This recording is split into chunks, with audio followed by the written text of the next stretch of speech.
चलो बच्चों, next question तुम लिख लिया तुम लोगों ने? ठीक है, नेक्स्ट क्वेश्चन था तुम्हारा कि prove that opposite sides of a parallelogram are also equal. क्या पैरेललोग्राम के जो दोनों पेयर ऑफ अपोजिट साइड है ना, वो पैरेलल तो हैं, लेकिन अब वो साथ के साथ क्या हो जाएंगे, अब वो इक्वल भी हो जाएंगे। समझ में आया मैंने क्या बोला? तो ये है, कैसे करोगे इसको?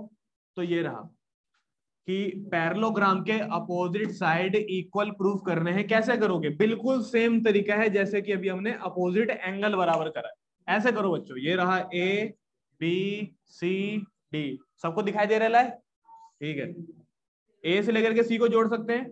ठीक है, डायगोनल बन गया। जब भी आप कोई क्वेश्चन में एक्स्ट्रा फिगर ऐड करते हो ना, कोई एक्स्ट्रा पेन चलाते हो, तो उसे हम लोग डाल देते हैं कंस्ट्रक्शन वाले सेगमेंट में। हम क्या बोलेंगे कि ज्वाइन ए टू सी, ए से लेकर के सी ज्वाइन कर दिया। सबको समझ में आ गया? चलो ठीक है बच्चों, एक और बात बताऊं, आपको ना इन दोनों ट्रायंगल को कॉन्वर्ट करने की जरूरत भी नहीं है। पता है क्यों?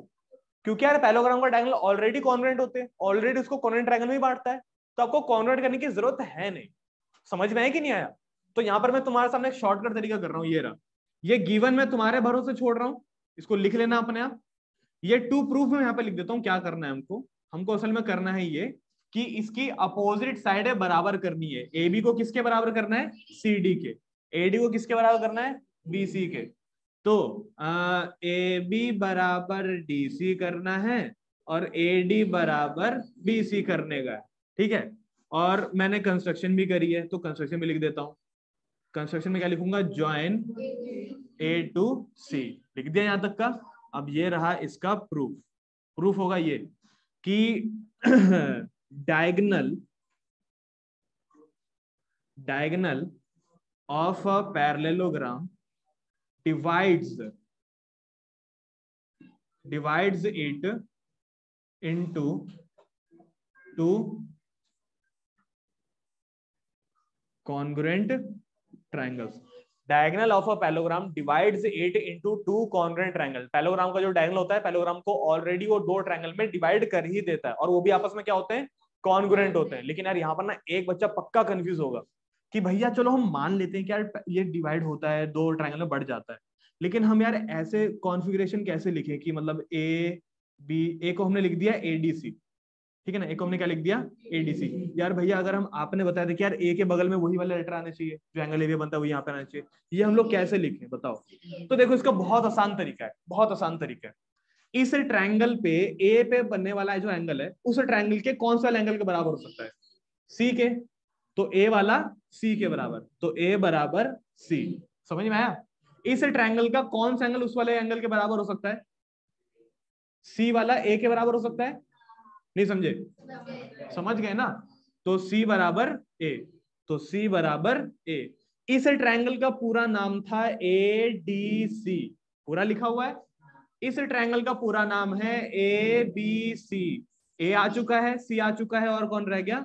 बी। सबको समझ में आया? नहीं आया समझ में? तो क्योंकि यार दोनों ट्रायंगल आपस में कॉन्ग्रुएंट होंगे, तो सीधा हमेशा यही लिखना। और ये जो चीजें मैंने बोली है ना, ये मैच करके लिखने होते हैं यार हमेशा। नहीं आई बात समझ में? हमेशा मैच करके लिखना। अगर ये मैच करके नहीं लिखना चाहते तो भैया इतना बड़ा प्रूफ करके दिखा दे। समझ में आया कि नहीं आया? उतना बड़ा नहीं लिखना पड़े, तभी मैंने तुमको ये वाली बातें बताई। सबको समझ में आई यहाँ तक की बातें? पक्का क्लियर है? ठीक है।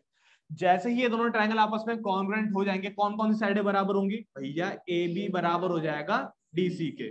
तो जैसे ही ये दोनों ट्रायंगल आपस में कॉन्ग्रुएंट, ठीक है ना, कौन सा किसके बराबर हो गया? ए बी बराबर हो गया डी सी के, और ए डी बराबर हो गया बी सी के। तो ए डी बराबर में बी सी। कोई पूछेगा कि अबे अबे कैसे बराबर कर रहा है? तो यहाँ पे लिखना by C P C T, कि अगर दो ट्रायंगल कॉन्ग्रुएंट होते हैं तो दोनों ट्रायंगल के सारे साइडें बराबर होती हैं। और उसको तुम ऐसे भी लिख सकते हो, ए सी बराबर, सॉरी ए सी बराबर तो ए सी हो गया, ठीक है ना, ये रहा ए डी बराबर बी सी, डी सी बराबर बी ए। समझे? ए डी बराबर बी सी, डी सी बराबर बी ए, या फिर ए बी। समझ में आया कि नहीं आया? ये चीज है, ऐसे करी जाती है। और इतने में हो गया प्रूफ, खत्म। नहीं समझे? अगर हम इससे भी पिछले वाले को इसी तरह से सॉल्व कर दे तो कोई दिक्कत नहीं है, कोई दिक्कत नहीं है यार। पिछला बार मैंने पिछले वाले क्वेश्चन को मैंने सॉल्व करके इसलिए बताया था ताकि तुमको कम से कम कॉन्ग्रुएंसी तुम्हारे दिमाग में ताजी रहे, बस और कुछ नहीं। यहाँ तक क्लियर है कि नहीं है? वरना पिछले बार भी आप कॉन्ग्रुएंसी वाले तरीके को बचाने के लिए ये लिख सकते हो, कोई दिक्कत नहीं है। सबको समझ में आ गया यहाँ तक का? पक्का क्लियर है? अगला क्वेश्चन लिखिए बच्चों। हाँ कॉपी कर लो। अबे कितने हैं अभी तो बताएं। देखो देखिए तो हाँ अगली लिखिए, अगला थ्योरम, अगली प्रॉपर्टी बोलू, लिखो। प्रूव दैट हाँ क्या प्रूव, इस चैप्टर में प्रूव ही करना है यार, जटाधारी। लिखिए prove that the diagonals of parallelogram bisect each other. Prove that diagonals of parallelogram, parallelogram को शॉर्ट में लिख सकते हो ऐसे, समझ गए ना? Diagonals of parallelogram bisect each other, diagonals of parallelogram bisect each other लिख दिया। ये है, आइए प्रूफ करते हैं। बहुत सिंपल है यार, बहुत सिंपल है, कसम से बता रहा हूं। हाँ हलवाई है, देखो ABCD बोर्ड पे देखिए, सबको ये पैरेललोग्राम दिखाई दे रहा है? ठीक है। प्रूफ करना है कि यार पैरेललोग्राम के डायगोनल एक दूसरे को क्या करते हैं? बाइसेक्ट करते हैं। एक दूसरे को बाइसेक्ट कर रहे हैं, समझे नहीं समझे? एक दूसरे को बाइसेक्ट करने का मतलब, अच्छा सुनो, इसका मतलब समझा क्या होगा कि दो लोगों ने एक दूसरे को चाकू मार दी, इसका मतलब बताना क्या होगा? दोनों मर गए, दोनों को लग गई। इन्हीं बातों में तो तुम्हारा दिमाग चलता है।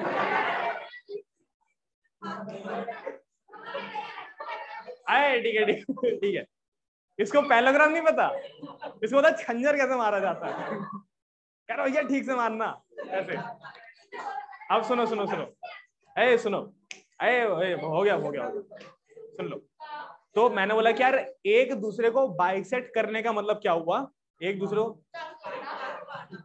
अरे नहीं वो तो एग्जांपल था, पहले एकदम ध्यान से सुनो। एक दूसरे को खंजर मारना मतलब क्या यार, मैंने जिसको मारा उसके भी लगी है, उसने मेरे को मारा मेरे भी लगी है। एक दूसरे को बाइसेक्ट करने का मतलब हुआ कि यार एक डायगोनल दूसरे को बराबर बराबर काटता है और वो वाला डायगोनल इस वाले को भी बराबर बराबर काटता है। समझ में आया कि नहीं आया? कुल मिलाकर के एक पैरेललोग्राम के अंदर दो ही डायगोनल बनाए जा सकते हैं। ये रहा पहला डायगोनल AC, ये रहा दूसरा डायगोनल BD। सबको दिखाई दे रहा है? AC BD को बराबर बराबर बांटता है और BD AC को बराबर बराबर बांटता है। समझ में आया कि नहीं आया? नहीं समझे बात को? AC BD को बराबर बराबर बांट रहा है और BD AC को बराबर बराबर बांट रहा है। सबको समझ में आया? नहीं समझे? चाकू वाला एग्जाम्पल ज्यादा हो गया क्या? अच्छा मान लो किसी ने एक दूसरे को मिठाई खिलाई,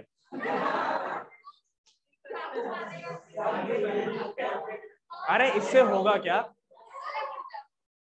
इससे होगा क्या कि उसका भी मुंह मीठा हो गया, मेरा भी मुंह मीठा हो गया। ज्यादा क्लियर है? अरे शांत हो, अरे हो गया, इधर देखो। तो हमको यही प्रूफ करना है कि यार ये दोनों डायगोनल एक दूसरे को बाइसेक्ट कर रहे हैं, यानी कि एक दूसरे को बराबर बराबर काट रहे हैं। अब ये कैसे प्रूफ होगा मैं बताता हूं, ये कैसे प्रूफ होगा। अगर किसी तरीके से अगर आप ये प्रूफ कर दो कि OD बराबर OB और AO बराबर OC, OB का OD के बराबर आना मतलब क्या? BD जो है वो दो हिस्सों में बट गया है। तुमको पता है ना बाइसेक्ट का मतलब क्या होता है? बाइसेक्ट का मतलब होता है दो बराबर हिस्से, समझे? कोई चीज अगर बाइसेक्ट हुई है यानी कि उसके दो बराबर हिस्से हुए हैं। तो अगर BD के अगर दो बराबर हिस्से होंगे यानी कि BD बाइसेक्ट हुआ है। AC के अगर दो बराबर हिस्से होंगे यानी कि AC भी बाइसेक्ट हुआ है। तो यानी कि आप अगर ये कर दो ना BO बराबर में OD, इधर सुनो, अगर आप BO और OD बराबर कर दो ना तो ऑटोमेटिकली प्रूव हो जाएगा कि BD इज बाइसेक्टेड, BD को किसी ने बाइसेक्ट कर दिया है। समझे कि नहीं समझे? और अगर आप ये प्रूफ कर दो कि AO बराबर में OC, तो इसका मतलब क्या हुआ? AC is bisected. समझे कि नहीं समझे? यहां तक क्लियर है? अगर BO बराबर में OD हो यानी कि BD इज बाइसेक्टेड और AO बराबर में OC हो यानी कि AC इज बाइसेक्टेड, यानी कि किसी तरीके से इन दोनों को बराबर तो करना ही है। अब वो कैसे कर सकते हैं? बहुत सिंपल तरीका है, देखो ऐसे, हाँ एकदम सही बोला, लेकिन किस ट्रायंगल को कॉन्ग्रुएंट करूं? एकदम सही, AOB। सबको ये दिखाई दे रहा है? ये वाला ट्रायंगल AOB और DOC। इन दोनों ट्राइंगल को आप कॉन्ग्रुएंट कर दो। कैसे करोगे कॉन्ग्रुएंट, मैं बताता हूं, ठीक है ना। ये वाला एंगल इसके बराबर होगा, बिल्कुल सही, वर्टिकली अपोजिट एंगल बराबर होते हैं। दूसरा, ये वाला एंगल इसके बराबर होगा, अल्टरनेट एंगल, और ये वाला एंगल इसके बराबर होगा, नहीं। दो ट्रायंगल को कॉन्ग्रुएंट करने के लिए तीनों एंगल नहीं बताते, दो एंगल बता दो, तीसरी साइड बताओ। एकदम सही, AB बराबर DC। लेकिन ये कैसे हो सकता है, अभी अभी प्रूफ करा है हमने कि पैरेललोग्राम की अपोजिट साइड बराबर होती है, तो देयरफॉर AB बराबर DC। सबको समझ में आया, पक्का? तो ठीक है, ये दोनों एंगल बराबर इसलिए क्योंकि वर्टिकली अपोजिट एंगल, ये दोनों एंगल इसलिए बराबर है क्योंकि अल्टरनेट इंटीरियर एंगल, और ये दोनों साइड इसलिए बराबर है क्योंकि पैरेललोग्राम की अपोजिट साइड बराबर होती है। सबको क्लियर हुआ यहां तक का? तो भैया एंगल एंगल साइड, दोनों ट्रायंगल कॉन्ग्रुएंट। जैसे ही दोनों ट्रायंगल कॉन्ग्रुएंट हो जाएंगे, क्या बोलोगे कि इस ट्रायंगल की सारी साइड इसके बराबर, सारी साइडों में से AO और OC भी आएगा, AO और OC बराबर, सारी साइडों में से BO और OD भी आएगा, BO और OD बराबर, AO का OC के बराबर आना AC का बाइसेक्शन माना जाएगा, BO का OD के बराबर आना BD का बाइसेक्शन माना जाएगा। और दोनों का बाइसेक्शन मतलब समझते हो कि from this and this AC and BD bisect each other. ये फिलहाल के लिए क्वेश्चन मैं तुम्हारे भरोसे छोड़ रहा हूं कि तुम इसको पूरा कर लोगे। अगर नहीं हो पाता, वैसे बहुत सिंपल है, हो जाना चाहिए, अगर नहीं हो पाता तो इसको हम अगली क्लास में दोबारा डिस्कस करेंगे। ठीक है बच्चों, अगली क्लास का होमवर्क सुन लो, पहले बैठ जाओ दीदी, अगली क्लास का होमवर्क सुन लो। अगली क्लास में तुमसे पिछले वाले सारे के सारे, ध्यान सुनना, पिछले वाले सारे के सारे प्रॉपर्टी सुनी जाएगी, और बुक में से तुम्हारे ये होमवर्क है, बुक निकालो जरा, अरे सब बुक में से तुमको ये क्वेश्चन निपटा देने, पता है कौन से? क्वेश्चन नंबर 8 से लेकर के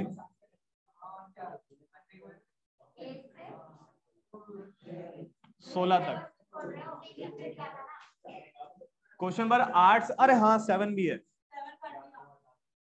क्वेश्चन नंबर 7 से लेकर के क्वेश्चन नंबर 16। चलो बच्चों, all the best, bye bye. ये बुक किसका है?